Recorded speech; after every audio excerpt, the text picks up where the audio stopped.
Jadi teman-teman, kalau nanti teman-teman sedang dikasih beberapa pilihan dalam hidup ini dan kemudian melibatkan hati di sana, itu ada 4 langkahnya. 1 namanya apa tadi? Istikharah. 2 istisyarah. 3 istifta. 4 istiqomah. Ustadz, apa itu istikharah? Istikharah itu menyerahkan pilihan kita kepada Allah Subhanahu wa Ta'ala agar ditunjukkan pilihan terbaik untuk kehidupan kita menurut siapa? Allah. Itu namanya istikharah. Yang kedua namanya istisyarah. Istisyarah itu artinya melibatkan orang lain yang kita rasa punya pemahaman, yang kita rasa punya ilmu, yang kita rasa punya kapasitas untuk membantu apa yang sedang menjadi pilihan dalam kehidupan kita. Yang ketiga istifta. Nah, di sini istafti qalbik, tanyakan hatimu. Kadang kita itu harus memilih sesuatu dengan melibatkan hati kita yang paling dalam. Nanti ada 2 mata dalam kehidupan kita. 1 namanya mata batin, disebut dengan ain. Ada yang kedua namanya mata hati, disebut dengan basirah, mata hati namanya istifta. Misal teman-teman dikasih 2 pilihan, yang mana ya A, yang mana ya A. Istikharah sudah, istisyarah sama keluarga sudah, sama ustadz sudah. Tapi jangan hilangkan juga istifta di hati kita. Tanyakan di hati kita, bener nggak nih orang ini? Iya nggak ya orang ini? Sampai yang terakhir istiqomah. Kira-kira kamu punya keinginan enggak untuk memperbaiki kehidupan dengan dia setelah dia dipilih dalam kehidupan kamu sekalian? Kalau sudah begini, insya Allah apapun yang menjadi pilihan kita, kita akan mendapatkan kebaikan-kebaikan itu. Di tengah kesibukan hidup yang tak pernah berhenti, pernahkah kita benar-benar menyapa hati sendiri? Kita sibuk memenuhi harapan dunia hingga lupa mendengarkan apa yang dirasakan di dalam kajian ini. Ustadz Hilman Fauzi mengajak kita berhenti sejenak dan kembali menyapa hati.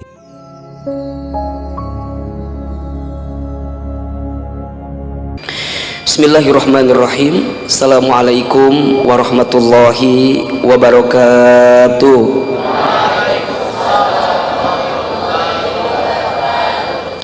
Subhanallahi wa bihamdihi, subhanallahil azim, adada khalqihi wa ridha nafsihi wa zinata arshihi wa midada kalimatihi. Ashhadu an la ilaha illallah wa ashhadu anna Muhammadan abduhu wa rasuluh. Allahumma salli wa sallim ala rasulillahil karim sayyidina wa syafi'ina wa maulana Muhammadin sallallahu alaihi wasallam wa ala alihi wa ashabihi wa man tabi'ahum bi ihsanin ila yaumiddin. Rabbi a'udzubika min hamadati syayatin wa a'udzubika rabbi ay yahdurun. Subhanaka la ilma lana illa ma 'allamtana innaka antal alimul hakim.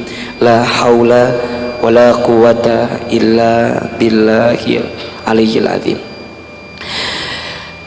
Teman-teman sekalian, teman hijrah, teman terbaik, tempat terindah, semoga semua teman-teman senantiasa dirahmati oleh Allah Subhanahu wa Ta'ala.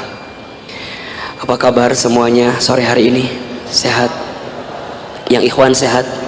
Alhamdulillah. Yang akhwat sehat? Alhamdulillah. Alhamdulillah, segala puji kita panjatkan kehadirat Allah yang pada kesempatan sore ini dari sekian manusia yang beraktivitas dunia, dari sekian manusia yang masih dititipkan usia sehat oleh Allah, kita yang masih dipilihkan oleh Allah untuk diberikan kelembutan hati, diringankan langkah. Semoga kehadiran teman-teman ke tempat ini setiap langkahnya menggugurkan dosa yang pernah kita lakukan. Dan mudah-mudahan juga siapapun di antara teman-teman yang barangkali sore ini sedang punya persoalan, sedang punya masalah, sedang gelisah, sedang punya pertanyaan yang berat dalam pikiran kita, semoga Allah hadirkan jalan keluar untuk semua persoalan kehidupan kita. Amin ya rabbal alamin. Teman-teman sekalian, di antara tanda dan bukti seorang hamba sedang dicintai oleh Allah, maka tanda dan cirinya adalah Allah akan mudahkan dirinya untuk bisa mendekat taat kepada Allah Subhanahu wa taala. Kalau teman-teman sedang diberikan kesempatan oleh Allah untuk merubah jadi orang baik atau lebih baik, maka itu di antara nikmat yang paling besar dalam kehidupan. Kalau di hati teman-teman terbersit satu perasaan untuk kehidupan kita agar lebih baik daripada sebelumnya, maka di saat itu Allah sedang menitipkan kasih sayang dan tanda cintanya kepada setiap manusia. Kalau Allah sayang kepada hambanya itu tidak semata-mata Allah hadirkan kebahagiaan. Kadang justru saat Allah hadirkan kesedihan, kita bisa bersujud lebih lama daripada saat kita diberikan kebahagiaan. Kadang saat Allah sayang kepada hambanya, bukan Allah menghadirkan sesuatu, tapi Allah menghilangkan sesuatu dalam kehidupan kita. Karena biasanya kalau kita sedang kehilangan, doa kita pun lebih panjang daripada saat kita tidak mengalami yang namanya kehilangan. Kadang ketika Allah sedang mencintai hambanya, bukan Allah memberikan nikmat, berbagai macam nikmat dalam kehidupan kita, tapi biasanya Allah mencabut nikmat itu, Allah mencabut kesenangan itu. Kenapa? Karena biasanya saat kita sedang tidak punya apa-apa, kita bisa serius mendekat taat kepada Allah Subhanahu wa taala. Betul apa betul? Coba Ahilman tanya, doa lebih khusyuk awal bulan akhir bulan? Halo? Awal bulan atau akhir bulan? Kenapa? Teman-teman, Ahilman tanya, lebih seneng taklim saat single atau saat masih pacaran kayak dulu? Single kunaon dakwah nu ngajak jalan, jadi ngaji gitu. Jadi kalau saya suka punya angle atau sudut pandang yang berbeda. Kalau saya sedang disapa oleh Allah dengan sesuatu yang menyedihkan, dihilangkan, dibuat air mata menangis, di saat itu sebenarnya Allah sedang menitipkan pesan-pesan kebaikan itu. Maka mohon maaf lahir batin, kalau di antara teman-teman hari ini dari sekian banyak orang, kenapa teman-teman yang dimudahkan oleh Allah untuk mendapatkan perubahan ini? Kenapa teman-teman yang didorong oleh Allah untuk datang ke taklim ini?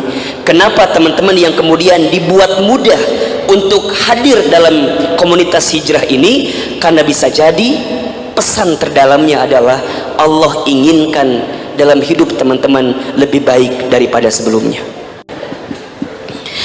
Ada satu kisah, satu kali ada seorang yang pernah membunuh orang sebanyak 99 orang. Berapa banyak? 99 orang. Maka lantas kemudian dia bertanya kepada gurunya. Apa pertanyaannya? Wahai guru, sesungguhnya aku sudah membunuh 99 orang, satu lagi membunuh berapa orang? 100. Jadi tinggal satu lagi, maka genaplah aku akan membunuh 100 orang. Kemudian guru itu bertanya, wahai muridku, lantas apa yang kamu akan lakukan saat ini? Guru, saya sudah bosan, saya sudah capek, saya sudah lelah, sudah membunuh 99 orang. Wahai guru, apakah dosaku yang 99 orang telah dibunuh olehku akan diampuni oleh Allah? Apakah aku masih punya kesempatan untuk berubah? Apakah aku masih punya kesempatan untuk mendapatkan kebaikan di hadapan Allah? Kata murid tersebut. Maka gurunya kemudian menjawab, pasti Sebanyak apapun dosamu, seluas apapun dosamu, sebesar apapun dosamu, selama kamu kembali kepada Allah, maka Allah akan ampuni. Az-Zumar 53. Qul ya ibadiyalladzina asrafu ala anfusihim la taqnatu min rahmatillah.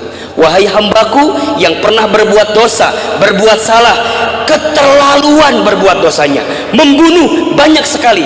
La taqnatu min rahmatillah. Jangan pernah putus asa dengan rahmat Allah. Sampai kata muridnya, bagaimana caranya aku biar bisa berubah? Kemudian kata gurunya, aku berikan kepadamu satu alamat guru yang lain, kamu datang ke sana. Terus dia bertanya, kenapa aku tidak harus belajar kepadamu di sini? Aku juga masih punya guru engkau di sini, tapi kenapa engkau malah mengarahkan kepada guruku yang lain? Jawaban gurunya adalah, karena yang membuat kamu tidak bisa berubah ketika di sini bukan karena karena di sisi kanan kirimu kamu masih punya teman yang selama ini menggerogoti hidupmu sehingga engkau tidak bisa lepas daripada kebiasaan dirimu itu. Jadi kebiasaan teman-teman lainnya itu apa? Membunuh. Jadi caranya kalau dia mau berubah, dia harus pindah dari tempat yang di situ.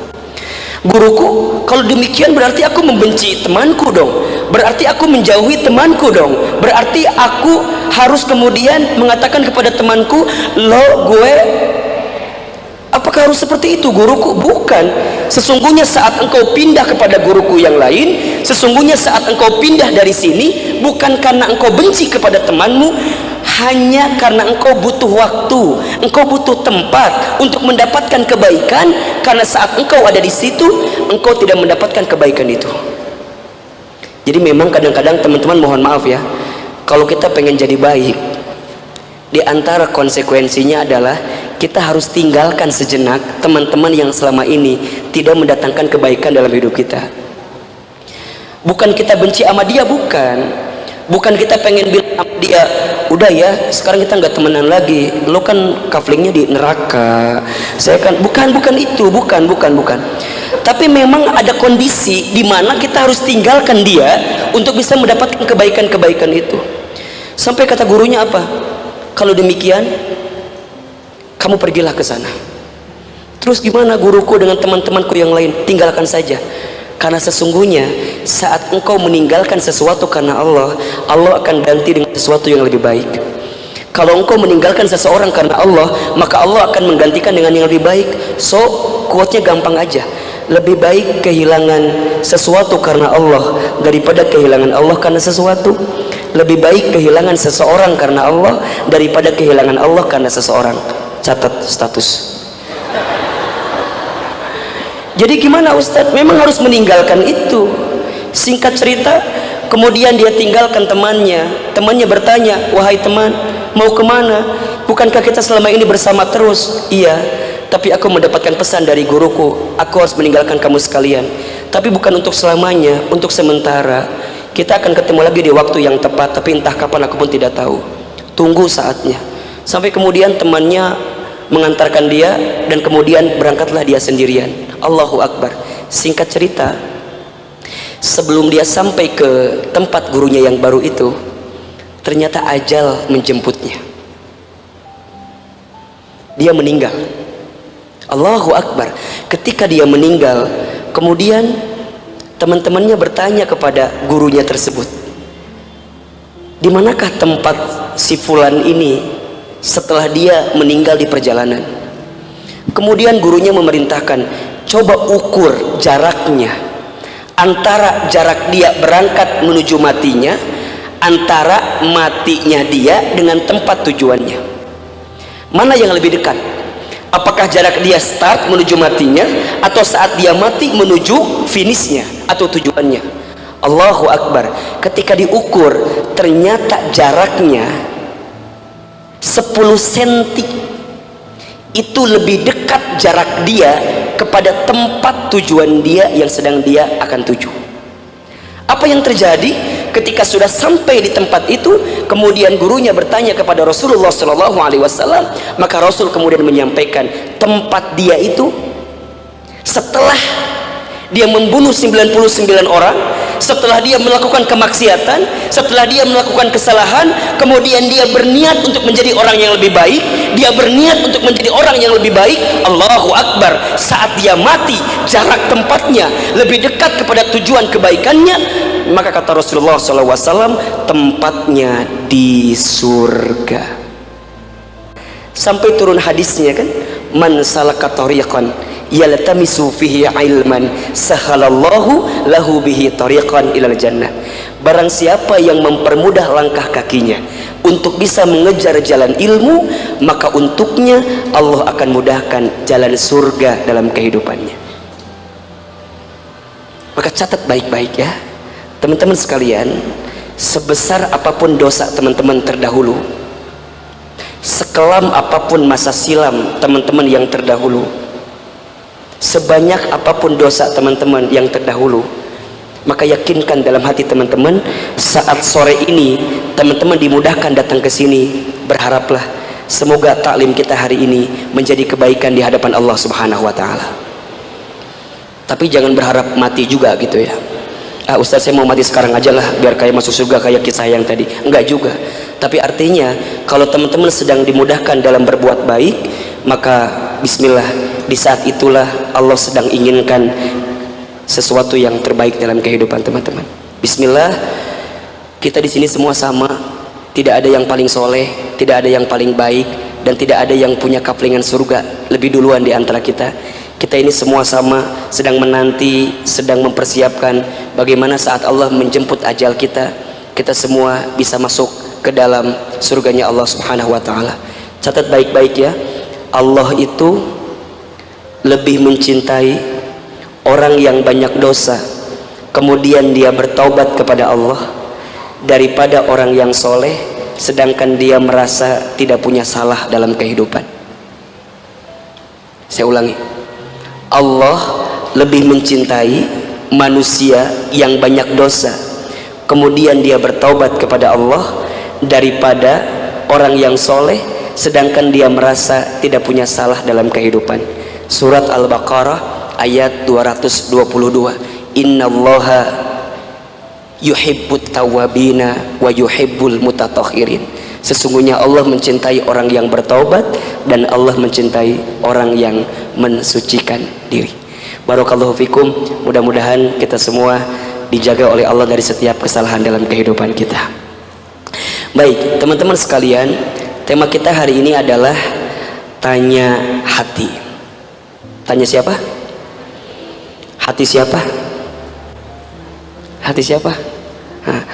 Tanya hati atau tanya yang menggenggam hati. Ya muqallibal qulub tsabbit qalbi ala dinik. Wahai Allah yang membolak-balikan hati, tetapkan hatiku di atas koridor aturanmu, di atas pilihan yang kau tentukan dalam kehidupan. Pertama, teman-teman sekalian, di antara ciri kehidupan dunia itu adalah hidup dunia ini selalu mengarahkan kita dengan sebuah pilihan. Itu dunia. Ada saatnya mati, tapi sebelumnya ada saatnya kita hidup. Ada malam, ada siang, ada dingin, ada panas, ada sehat, ada sakit, ada lapang, ada sempit, ada di atas, ada saatnya di bawah, ada saatnya kaya, ada saatnya kismin, ada saatnya dapat kebahagiaan, ada saatnya pun dapat kesedihan. Surat Al-Anbiya ayat 35. Surat apa? Al-Anbiya ayat 35. Jadi Ustadz Hilman, kalau kita bicara kehidupan pasti begitu skenarionya, pasti. Teman-teman yang ada di atas, sorry to say, jangan sombong karena bisa jadi besok lusa ada di bawah. Yang ada di bawah jangan putus asa karena bisa jadi besok lusa Allah hantarkan derajat kita ada di atas. Semua akan dipergilirkan. Hidup di dunia ini hanyalah sebuah trek, etapa, jalur yang sedang kita tempuh, mau berbuat baik, mau berbuat buruk, mau senang, mau sedih, mau bahagia, mau sempit, mau lapang, mau sempit, mau sehat, mau sakit. Fa'alhamaha fujuraha wa taqwaha. Aku berikan pilihan kepada kamu sekalian, kadang-kadang kamu berbuat fujur di bawah, kadang-kadang kamu berbuat takwa ada di atas.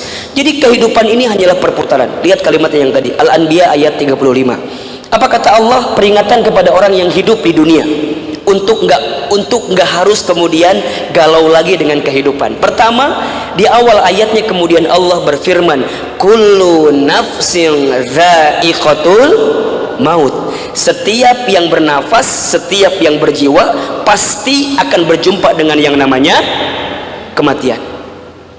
So, seberat apapun persoalan teman-teman, jangan keterlaluan meratapinya. Kenapa?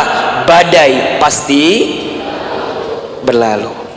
Sorry teman-teman, hari ini barangkali ada yang sedang tidak bekerja, baru kemudian di PHK. Ustadz, gimana ya? Aku ini udah ngelamar kemana-mana, semua CV aku kirimin Ustadz, terus belum ada juga panggilan. So please, yang sedang nganggur jangan terlalu lama meratapi pengangguran, karena pengangguran pasti bekerja kalau dia mau kerja. Ustadz gimana ya, saya udah usia 25 tahun Ustadz, sudah saatnya menikah sebenarnya. Udah hampir semua akhwat saya DM-in masing-masing. Ustadz, jangankan dibalas, saya baru bilang assalamualaikum ukhti aja udah langsung diblok. Kumaha coba Ustadz? So please, teman-teman yang masih usaha mengejar dia yang entah siapa dan ada di mana saat ini, jangan pernah berhenti berharap, karena kesendirian kita akan berujung dengan kebahagiaan saat teman-teman ditentukan oleh Allah. Di antara ujung kebahagiaannya adalah tenang, semua akan tiada. Kullu nafsin dha'iqatul maut. Semua pasti akan meninggal, mati, selesai. Kemudian lihat ayat kalimat selanjutnya, wa nabluukum bisyarri wal khairi fitnah. Dan pasti kami akan menimpakan kepada kamu sekalian bisyarri dengan sesuatu yang buruk-buruk, wal khairi dan yang baik-baik, fitnah sebagai ujian.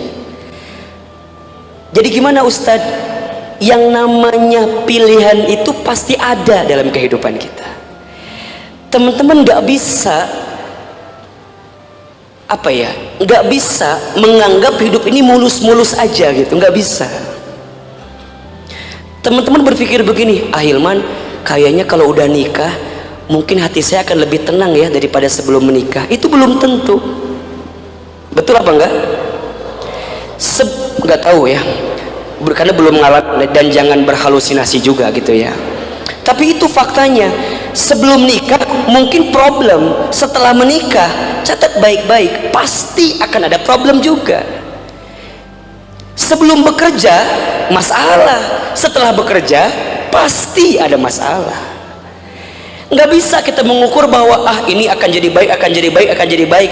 Teman-teman harus siapin space bahwa akan datang kekecewaan dalam hidup teman-teman sekalian, pasti. Jadi gimana Ustadz? Kalau kita paham akan ada fitnah, kalau kita akan paham ada ujian, maka harus ada yang mengontrolnya. Siapa yang mengontrolnya? Bukan orang lain, tapi diri kita sendiri. Yang ngontrol itu namanya apa? Hati. Bahasa Arabnya qalbu. Kata Rasulullah SAW, sesungguhnya dalam diri manusia itu ada segumpal daging yang apabila baik, segumpal daging ini baik seluruhnya, tapi jikalau buruk maka buruk seluruhnya. Ketahuilah, fahiyal qalb, itu namanya hati. Jadi apapun skenario hidupnya, kisahnya, ceritanya, ini tidak jadi masalah. Yang sering jadi masalah adalah bagaimana hati kita mengontrol setiap kejadian itu. Jelas sampai di sini? Maka kata Ibnu Qayyim al-Jauziyah, hati ini etalase kehidupan seseorang. Hatinya baik, baik seluruhnya. Hatinya baik, badannya sehat. Coba teman-teman, kalau hatinya nggak baik, badannya kumaha perasaan? Nggak sehat pasti. Teman-teman, ada kedengki, ada kebencian, ada iri, ada nggak suka sama orang, ke badan pun ngaruh. Sakit hati diputusin, tiba-tiba nyeri cangkengnya, itu nyambung kan? Tapi nah bisa nyeri cangkeng. Coba, hati berpengaruh. Kalau teman-teman saat dihempaskan, ditinggal, diputus, nggak pakai hati ngadepinnya, biasa aja, nggak akan nyeri cangkeng gitu. Udah kita mah kadang-kadang kalau masya Allah ya udah lama bersama dengan dia, tiba-tiba diputusin hari itu juga, cek, nggak pernah stroke sebelum jadi stroke. Wah, nggak pernah ada jerawat, tiba-tiba ada jerawat. Nggak pernah ada bisul, ayah bisul 5, dan nyeri hati pisan. Makanya teman-teman kalau paham skenario-nya pasti akan terjadi. Kalem we, hari ini lagi bareng, tenang, alhamdulillah masih ada yang suka sama kita. Besoknya diputusin, kalem we, udah tahu pasti akan ketemu bab ini. Makanya orang yang pacaran itu kalau menurut Ahilman, dia sedang menyiapkan waktu untuk disakiti, itu aja. Jadi gimana Ustadz? Kalau dia tahu waktunya sedang disiapkan sakit hati, dia nggak akan pernah mau diajak pacaran. Terutama mohon maaf, dari pacaran yang paling jadi korban paling utama adalah, kata siapa, laki-laki juga loh. Nggak bisa begitu keles. Laki-laki juga korban banget kan? Korban naon laki-laki coba? Korban naon? Duit emang boga? Nukieu mah dasar teu kapalong, moga duit nukieu mah. Jadi dua-duanya ada korban pasti. Tapi mohon maaf, memang Ahilman setuju, dari pacaran tidak ada yang paling korban utama kecuali perempuan. Bener. Makanya kalau perempuan yang paham dan sadar, dia nggak akan pernah mau diajak pacaran. Coba bayangin, ayah kita dari kecil menjaga tubuh kita. Ayah kita dari kecil ngebela kita. Ayah kita dari kecil banting tulang untuk kita. Ahilman punya anak perempuan, jangankan tergores luka dengan pisau, dia lagi main kerayan dan kemudian tiba-tiba tangannya kena warna, dia nggak bisa ngapus, saya langsung ngapus warna itu.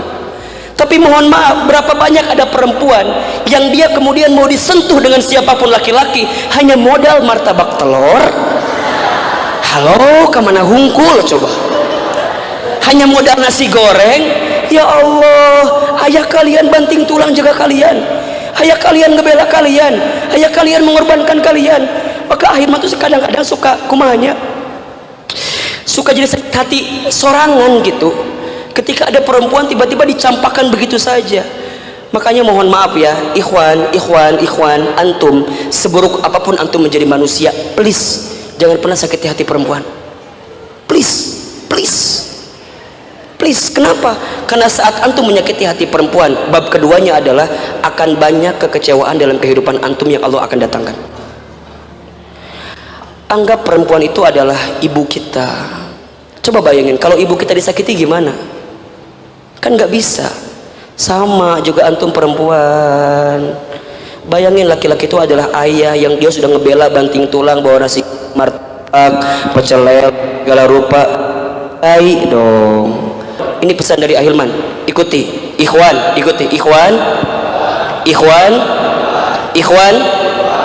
nikahilah perempuan yang mau.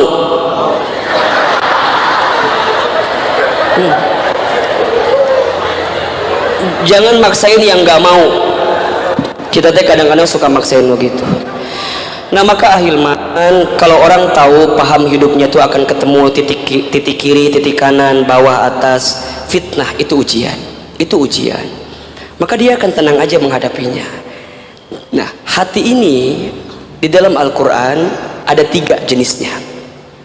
Satu, ada yang disebut dengan qalbun salim, hati yang selamat atau hati yang bersih. Yang kedua disebut dengan qalbun marid, hati yang sakit.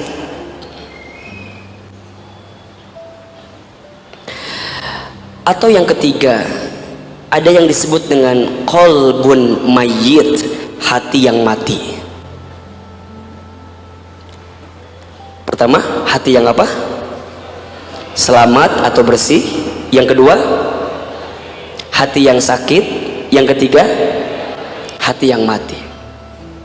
Pertama, Ustadz Hilman, apa yang dimaksud dengan hati yang bersih? Hati yang bersih itu atau hati yang selamat itu cirinya dua. Satu, setiap langkahnya, setiap pilihannya, setiap aktivitasnya disandarkan sesuai kemauan Allah Subhanahu wa Ta'ala. Jadi untuk memutuskan sesuatu apapun dalam hidupnya, dia menggunakan qalbun salim, artinya dia mengundang Allah untuk terlibat memutuskan keputusan terbaik dalam kehidupannya.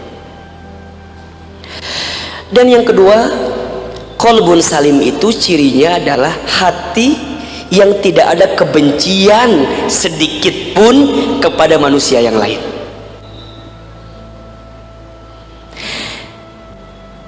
Dan kata Allah Subhanahu wa Ta'ala dalam Quran surat Asy-Syu'ara ayat 80 sampai 81, yauma la yanfa'u malun wala banun illa man atallah biqalbin salim.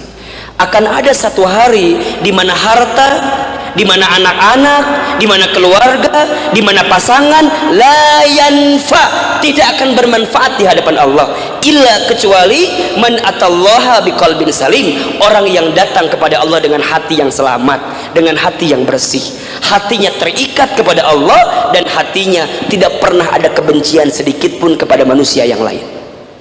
Mohon maaf teman-teman sekalian, hijrah kita bisa tidak mendapatkan pahala sedikit pun di hadapan Allah ketika hati kita tidak bersih karena Allah Subhanahu wa Ta'ala. Ingat ya, Al-Quran itu petunjuk hidup, bukan petunjuk untuk berdebat dengan orang lain. Kalau hijrah, jangan kejauhan, nanti lupa jalan pulang. Kalau hijrah, jangan keterlaluan, menghantam kiri kanan seakan diri paling benar, orang salah semua, kafling surga punya kita, orang kafling neraka semua. Hello, kemana aja? Jangan seperti itu. Hati kita yang harus dibersihkan di hadapan Allah Subhanahu wa Ta'ala. Kita itu taklim, kita itu ngaji bukan untuk lebih baik daripada orang lain, tapi kita ngaji untuk lebih baik daripada sebelumnya. Betul atau enggak?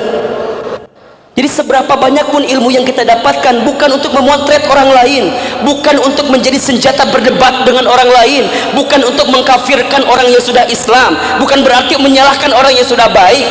Allahu Akbar. Di Quran saja kepada orang yang beda agama dengan kita harus lemah lembut. Ini kepada orang yang sudah beragama yang sama, Islam yang sama, syahadat yang sama, sholat yang sama, tapi kenapa kita masih sering menyalahkan seakan-akan surga punya kita, neraka punya orang lain. Allahu Akbar. Bersihkan hati kita. Jangan-jangan selama ini kenapa kita tidak pernah mengundang kebaikan di hadapan Allah, karena di hati kita masih ada kebencian kepada orang lain. Kalau ada orang yang celananya beda sama kita, apa yang akan kita lihat kepada dia? Maaf, kita beda golongan. Kalau ada ustadz barangkali menyampaikannya dengan cara yang berbeda, maaf, itu bukan ustadz saya, bukan guru saya. Allahu Akbar. Ahilman berkali-kali bilang kepada teman-teman, selama guru itu, selama ustadz itu mengajak kepada kebaikan, mengarahkan kepada kebaikan, sumbernya jelas Quran dan Sunnah, diarahkan kepada kebaikan, ambil baiknya, buang buruknya. Karena kalau tidak, teman-teman akan masuk pada kategori yang kedua, namanya qalbun marid, hati yang berpenyakit. Fi qulubihim maradun fazadahumullahu marad. Di dalam hati manusia kalian itu ada penyakit. Apa penyakitnya? Penyakit hati. Iri, dengki, sombong, takabur, sum'ah, riya, menjudge orang lain, merasa paling benar. Semua keputusan kita adalah keputusan kita, Ustaz. Nggak usah ngelibatin Allah. Nggak bisa. Semuanya yang bisa ngasih petunjuk siapa? Allah. Yang bisa nilai kita siapa? Allah. Yang bisa memberikan yang terbaik kepada kita siapa? Allah. tapi jangan sampai juga yang menjadi kolbun mayit. Apa itu? Hati yang mati, diingetin berkali-kali pun dia tidak pernah mau mendapatkan kebaikan. Maka nanti teman-teman sekalian, kalau kita sedang mendapatkan pilihan-pilihan dalam hidup, ada 4 caranya untuk bisa menyelesaikannya. 1 namanya istikharah, 2 namanya istisyarah, 3 namanya istifta, 4 namanya istiqomah. Jadi teman-teman, kalau nanti teman-teman sedang dikasih beberapa pilihan dalam hidup ini dan kemudian melibatkan hati di sana, itu ada 4 langkahnya. 1 namanya apa tadi? Istikharah, 2 istisyarah, 3 istifta, 4 istiqomah. Ustadz, apa itu istikharah? Istikharah itu menyerahkan pilihan kita kepada Allah Subhanahu wa Ta'ala agar ditunjukkan pilihan terbaik untuk kehidupan kita menurut siapa? Allah. Itu namanya istikharah. Yang kedua namanya istisyarah. Istisyarah itu artinya melibatkan orang lain yang kita rasa punya pemahaman, yang kita rasa punya ilmu, yang kita rasa punya kapasitas untuk membantu apa yang sedang menjadi pilihan dalam kehidupan kita. Yang ketiga istifta. Nah, di sini istafti qalbik, tanyakan hatimu. Kadang kita itu harus memilih sesuatu dengan melibatkan hati kita yang paling dalam. Nanti ada 2 mata dalam kehidupan kita. 1 namanya mata batin, disebut dengan ain. Ada yang kedua namanya mata hati, disebut dengan basirah, mata hati namanya istifta. Misal teman-teman dikasih 2 pilihan, yang mana ya A, yang mana ya A? Istikharah sudah, istisyarah sama keluarga sudah, sama ustadz sudah, tapi jangan hilangkan juga istifta di hati kita. Tanyakan di hati kita, bener nggak nih orang ini? Iya nggak ya orang ini? Sampai yang terakhir istiqomah. Kira-kira kamu punya keinginan enggak untuk memperbaiki kehidupan dengan dia setelah dia dipilih dalam kehidupan kamu sekalian? Kalau sudah begini, insya Allah apapun yang menjadi pilihan kita, kita akan mendapatkan kebaikan-kebaikan itu. Nah, insya Allah nanti pekan depan kita akan bicara amalan-amalannya apa. Jadi setelah kita tahu konsepnya, nanti kita bicara amalan-amalan ringannya. Nanti ada sholat, buat apa fungsi sholat itu? Nanti ada saum, buat apa saum itu? Nanti ada sedekah, buat apa sedekah itu? Nanti insya Allah pekan depan Ahilman akan bahas lebih dalam. Saya serahkan dulu kepada Uji, silakan. Baik, alhamdulillahirrahmanirrahim. Terima kasih Ahilman atas ilmu yang disampaikan. Baik, berikutnya adalah sesi tanya jawab. Saya tawarkan Ahilman mau bertanya ke jamaah atau bagaimana? Boleh, silakan aja Kak. Oh, boleh. Baiklah. Oke, untuk penanya pertama kita beri kesempatan untuk ikhwan terlebih dahulu. Enggak, silakan. Oke, baik, yang belakang dulu ya, yang sudah pakai merchnya teman hijrah. Oh, insya Allah. Oh, ini tadi sebelum kajian dia datang ke ruang narasi. Oh, betul. jadi ini beli dulu ke ruang narasi. Iya, Masya Allah. Pahalanya double. Amin ya Allah. Oh, saya tambah gaya di foto. Baik. Baik. Pertanyaannya adalah, saya punya teman, saya juga punya ya. Saya punya teman yang dia sifatnya itu malas-malasan dalam bekerja. Nah, kita sebagai teman ingin agar dia tuh semangat dalam bekerja dan sebagainya. Bagaimana menurut pandangan Ahilman cara kita untuk memperbaiki teman tersebut? Baik, surat An-Nahl ayat 125. Ud'u ila sabili rabbika bil hikmah wal mau'izatil hasanah wajadilhum billati hiya ahsan. Ajaklah temanmu, saudaramu, kerabatmu, pertama bil hikmah, dengan hikmah. Hikmah itu apa Ustadz? Hikmah itu arif, bijaksana, atau dengan sesuatu yang tidak membuat dia tersinggung. Bagaimana caranya? Sabili rabbik, gunakan jalan Tuhanmu, jalan Allah. Sebelum kamu ajak dia urusan dunia, ajak dulu dia urusan akhirat. Contoh, kamu ajak dulu dia buat sholat berjamaah bareng sama kamu. Biasanya orang kalau bab akhiratnya sudah lembut, itu urusan dunia jadi lembut. Nih, akhwat, misalnya antum sekarang lagi dekat sama ikhwan, tapi si ikhwan teh meni kasar banget sama kita teh, kasar, dikit-dikit ngeluarin kata-kata yang nggak bagus. Sama juga misalnya antum ikhwan, antum punya akhwat yang liur lah pokoknya mah, cerewet, serba salah kalau sama dia mah. Dia mah kalau marah dikit kadang-kadang ngambek dikit-dikit ngambek, capek. Satu kali kan pernah barangkali di mobil dia bilang lagi marah sama kita, turunin aku di depan. Kita teh ngerem, bukakan panto, silakan turun. Kamu nggak peka sama aku ya, kan serba salahnya. Nah teman-teman, melembutkan hati perempuan yang seperti itu, ajak dulu urusan akhirat. Ajak sholat tahajudnya, ajak sholat wajib yang benernya. Biasanya orang kalau urusan akhiratnya sudah baik, itu urusan dunianya akan mudah diselesaikan. Terus yang kedua, wal mau'idotil hasanah, berikan nasihat-nasihat yang terbaik. Misalnya kamu kasih video tentang fadilah bekerja tepat waktu, atau keutamaan bekerja secara profesional, bekerja dengan cara yang baik. Banyak hadis tentang bekerja itu mendapatkan pahala seperti halnya berjihad. Ahilman kalau ngisi di perkantoran suka baca hadis ini. Barang siapa yang bekerja, dia berangkat dari rumahnya untuk mencari nafkah bagi keluarganya, kemudian dia pulang di sore hari dalam keadaan capek, lelah karena dia bekerja, maka dosanya diampuni oleh Allah Subhanahu wa taala. Jadi kalau teman-teman sekarang kerja banting tulang, tulang banting, kaki di kepala, kepala di kaki, kesana kemari mencari alamat palsu gitunya, capek gitu kerja teh, kemudian ngerasa banget capeknya, bersyukurlah karena setiap keringat yang keluar saat kita bekerja menggugurkan dosa yang pernah kita lakukan. Jadi kalau teman-teman kerja nggak capek, itu ada masalah tuh. Aku mah kerja teh aman, nggak capek, enak. Itu ada masalah tuh. Kerja itu kudu capek, dan kerja yang capek itu biasanya kerja yang profesional. Kerja yang malas-malasan akan dapat profesional. Satu kali Nabi memegang tangannya Sa'ad bin Abi Waqqas. Nabi pegang tangan kanannya Sa'ad bin Abi Waqqas, kemudian Nabi pegang tangan kirinya Sa'ad bin Abi Waqqas. Allahu Akbar. Ketika pegang tangan kanannya kasar. Apa jawaban Nabi? Wahai Sa'ad bin Abi Waqqas, sesungguhnya tangan kananmu inilah yang akan membuatmu masuk surga. Kenapa? Karena dengan tangan kanannya menunjukkan dia bekerja dengan cara serius. Makanya kasih yang seperti itu penjelasan ke dia, insya Allah. Sampai yang ketiga, wajadiluhum billati hiya ahsan. Kalau dia berdebat sama kita, nges lah ulang atur urang, nah mana ngatur urang segala, udahlah nggak usah ikut campur urusan kita, ngapain nasihatin kita segala.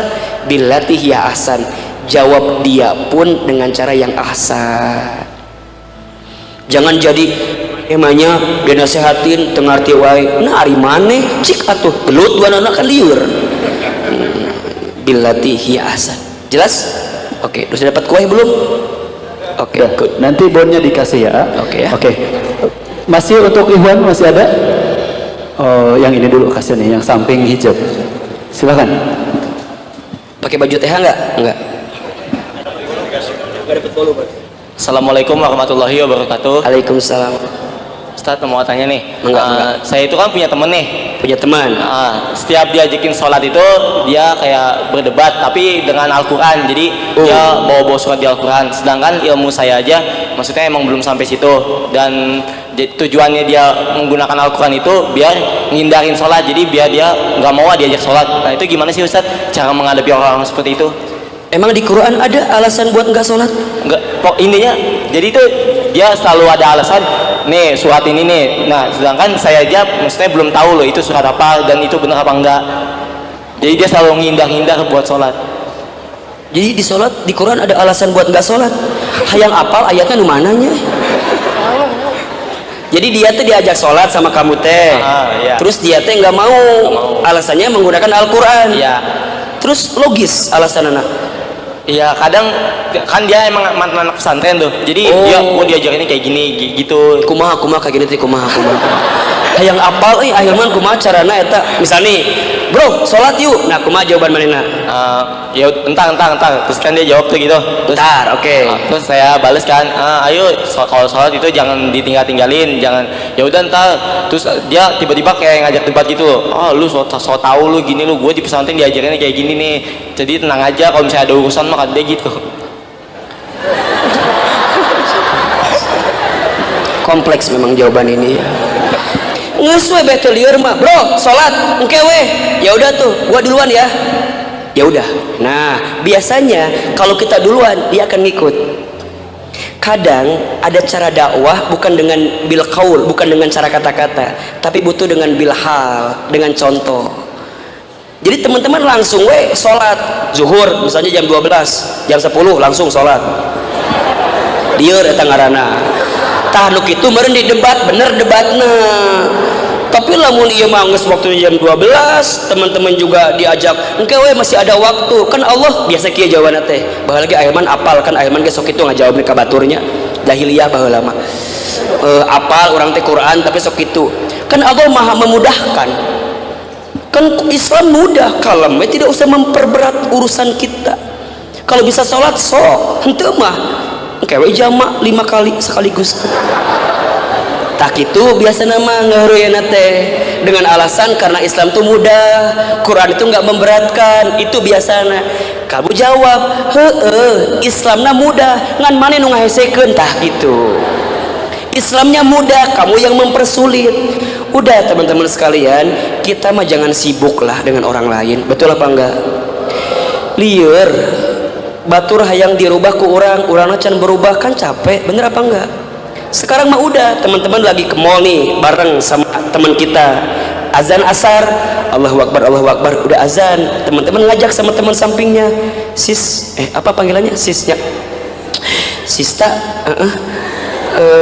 kita sholat yuk atung kelah ieu lipstik tebal keneh baru pisan dipakai barusan teman-teman jangan kemudian atuh kamu mau menikah gitu inget loh kamu teh mau meninggal sebentar lagi sing inget kamu teh itu teh bisa nyeri hati ke dia kamu bilang aja atuh sis kan lipstiknya masih bisa di apa dia apa namanya masih bisa di touch up lagi nggak usah khawatir lagian emang sasi memperhatikan mana dah Allah. Nah, jadi so be calm tenang aja ya nah, jadi balasnya dengan simple aja teman-teman gak usah dibikin baper orang-orang yang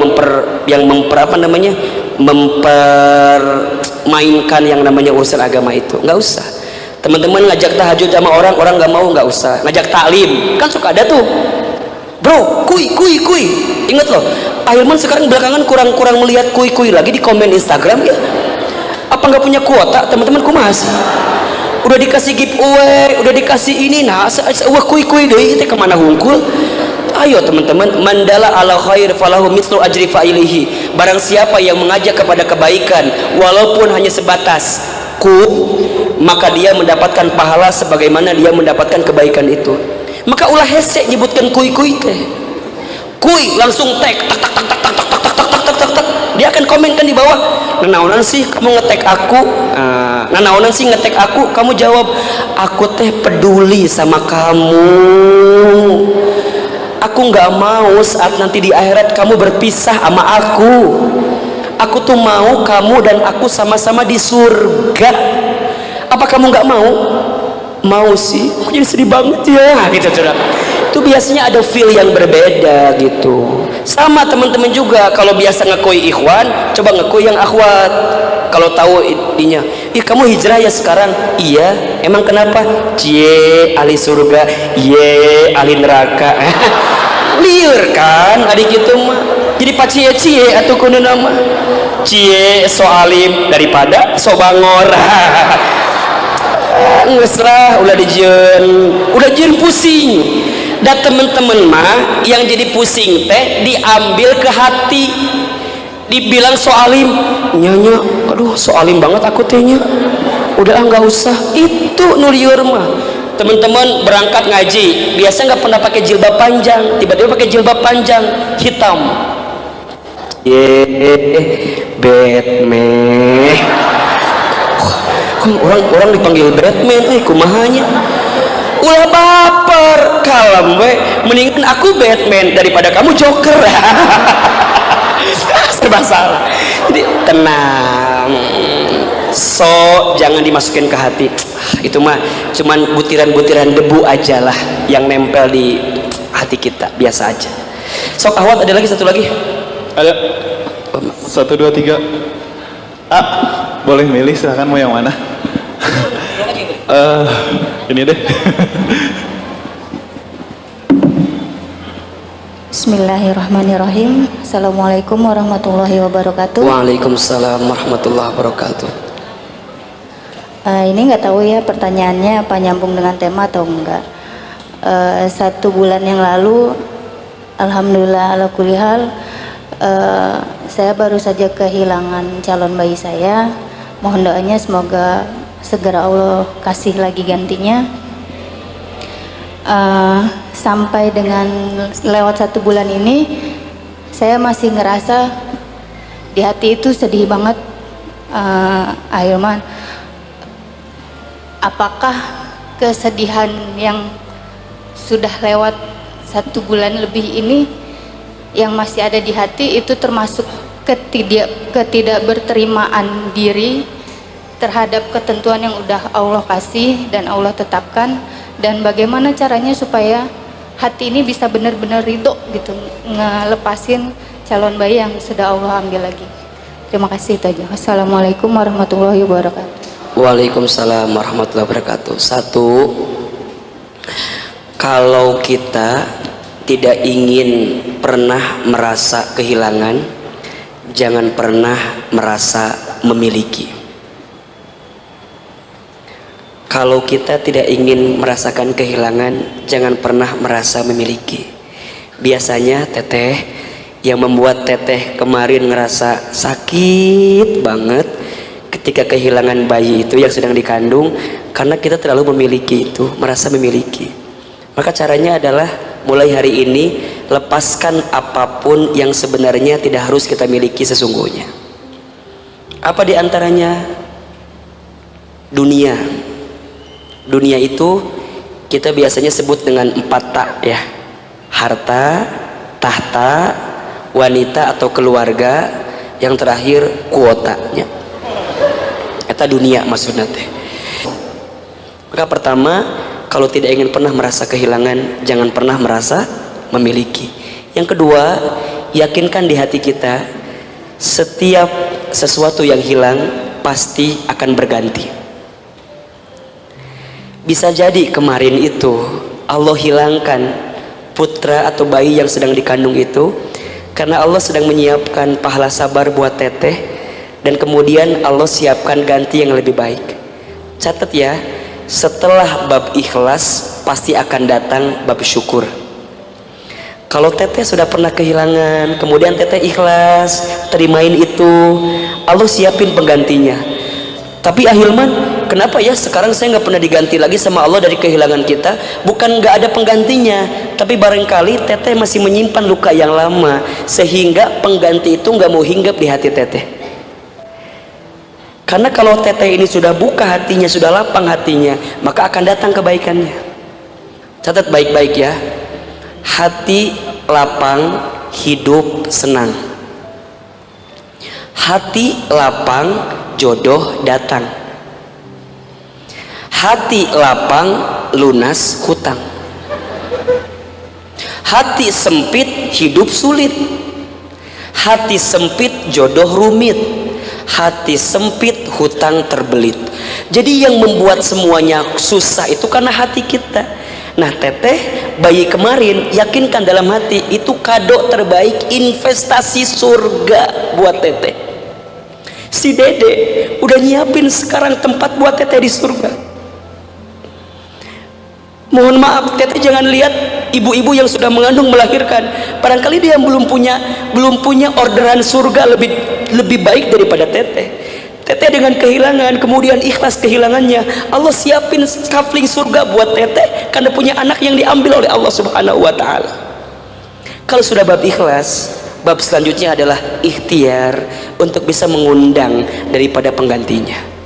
Ini sama ya, untuk bukan hanya kehilangan teteh yang tadi, sama teman-teman juga barangkali yang sekarang sudah dulu ta'arufan 3 tahun nyicil motor eta mah lain ta'arufan mah 3 bulan 6 bulan itu maksimal.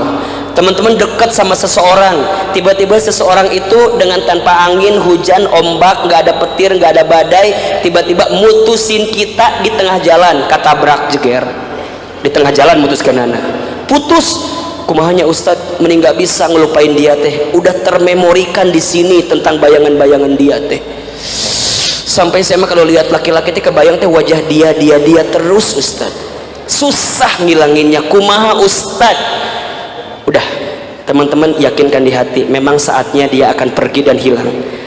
Karena ketika dia hilang, teman-teman sedang disiapkan pengganti yang lebih baik daripada dia.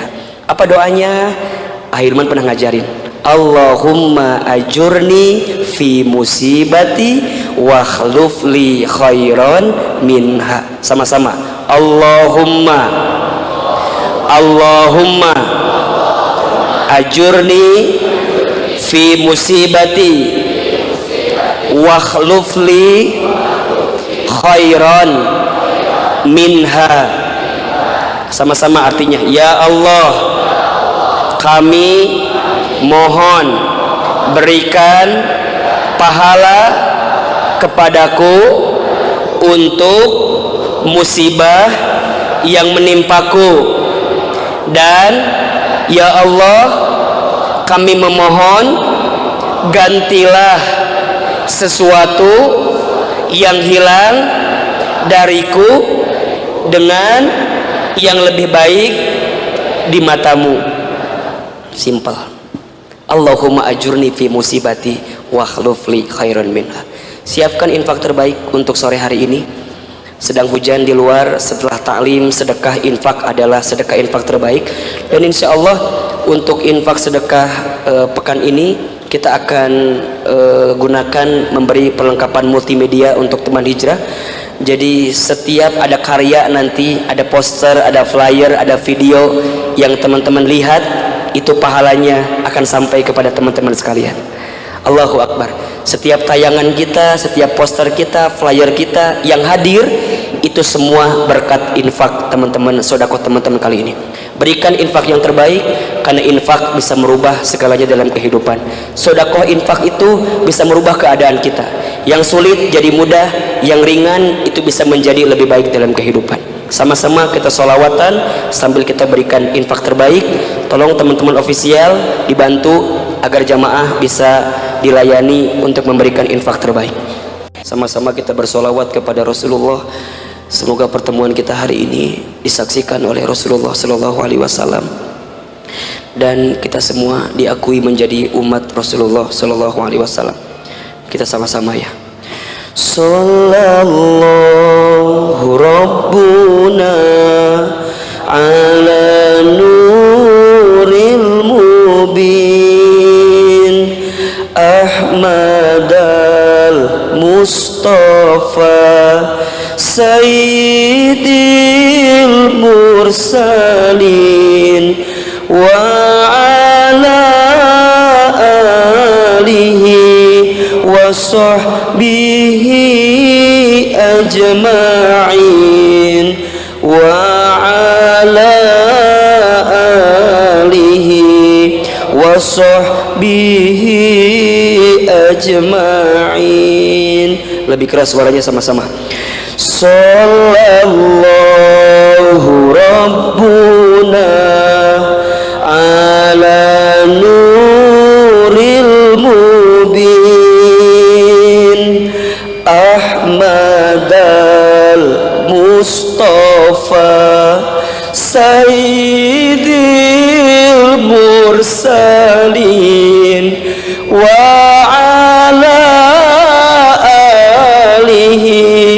wa sahbihi ajma'in wa ala alihi wa sahbihi ajma'in. Ya Nabi salam alaika ya Rasul, salam salam alaika ya Habib, salam alaika salawatullah alaika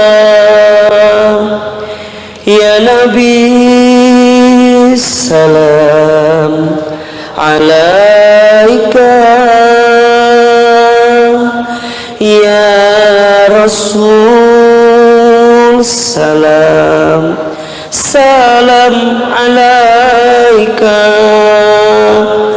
ya Habib, salam alaika salawatullah alaika ya Nabi, salam alaika ya Rasul, salam salam alaika ya Habib, salam alaika salawatullah alaika. Subhanallah walhamdulillah wala ilaha illallah wallahu akbar. Subhanallah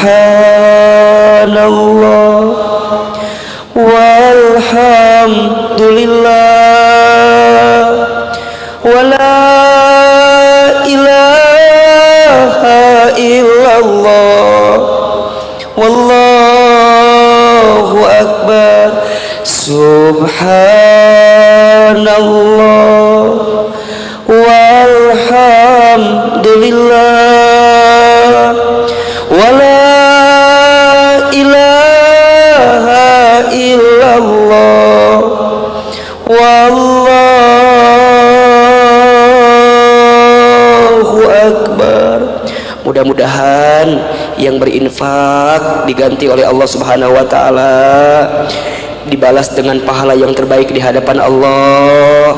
Yang sedang punya masalah diselesaikan masalahnya oleh Allah. Angkat kedua telapak tangan kita. Kita berdoa kepada Allah sungguh-sungguh.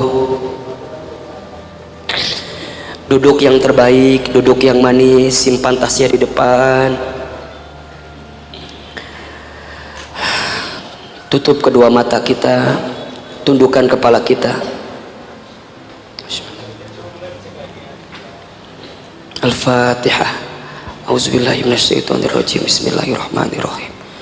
Alhamdulillahirabbil alamin. Arrahmanirrahim. Maliki yaumiddin. Iyyaka na'budu wa iyyaka nasta'in. Shiratal mustaqim. Shiratal waladdallin.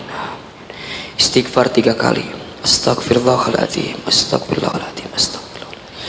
Angkat kedua telapak tangan kita. Tutup kedua mata kita. Tundukkan kepala kita. Seandainya bisa menangis, maka menangislah.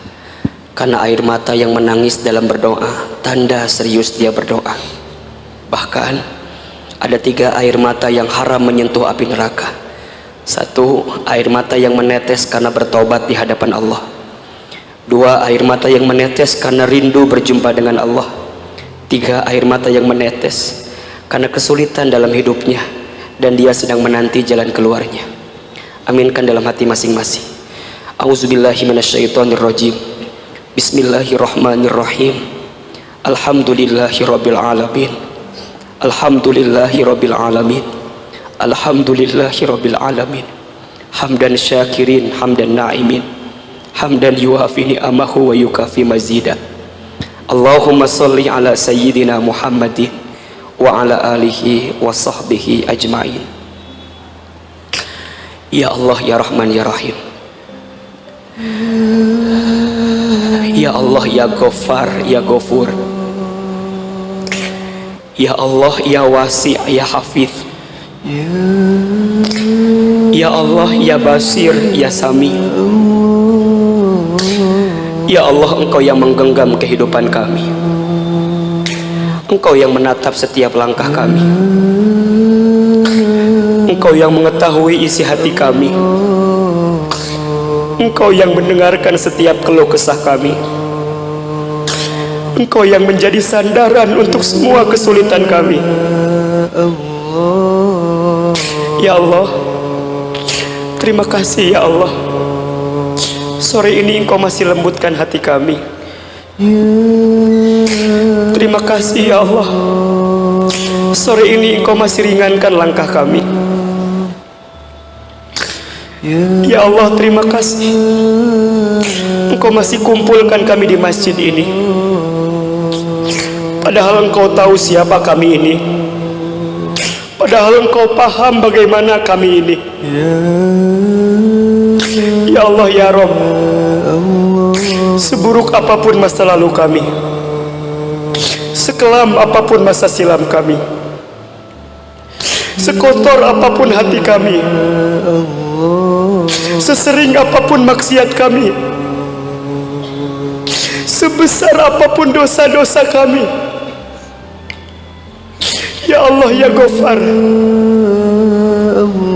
jangan keluarkan kami dari tempat ini kecuali Engkau ampuni semua dosa-dosa kami. Jangan Engkau pisahkan pertemuan kami hari ini kecuali Engkau maafkan semua kesalahan kami ya Allah ya Rabb. Semua dosa kami, semua maksiat kami, ya Allah, maafkan dosa mata kami yang pernah melihat sesuatu yang haram. Maafkan dosa lisan kami dari pernah berbohong, pernah ingkar janji, pernah menipu orang lain, pernah mengkhianati orang lain, pernah menghina orang lain, pernah menggibah tentang orang lain. Ya Allah, maafkan tangan kami jikalau pernah menzalimi orang lain, pernah mengambil hak orang lain. Tangan kami pernah bersentuhan dengan yang haram.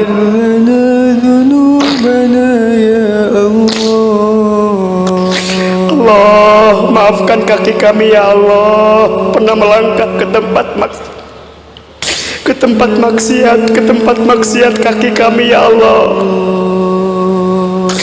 Ya Allah, ampuni kami jikalau pernah ada yang syirik kepadamu ya Rabb, ada yang pernah percaya kepada selainmu ya Rabb. Maafkan di antara kami jikalau ada yang pernah mabuk minuman keras. Maafkan di antara kami jikalau ada yang pernah berzina ya Allah. Pernah berzina ya Allah, zina mata, zina tangan, zina kaki.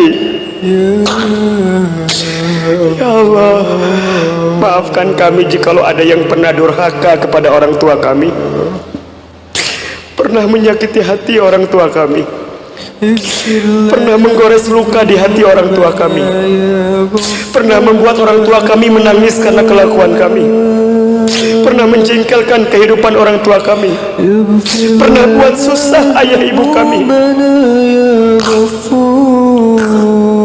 Allah,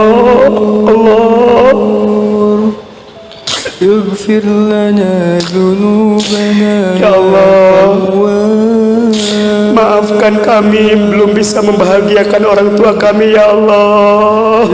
Allahumma sholli wa sallim wa barik alaihi.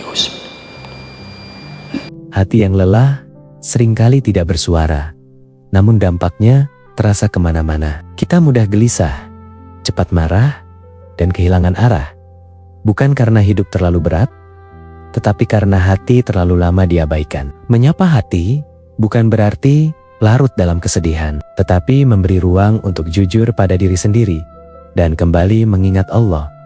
Karena hati yang terhubung dengan Ia akan menemukan ketenangan. Meski dunia di sekitarnya penuh kegaduhan, luangkan waktu untuk duduk tenang, berzikir, dan bermuhasabah. Tanyakan pada hati, apa yang membuatmu lelah, apa yang membuatmu jauh, dan apa yang membuatmu rindu kepada Allah.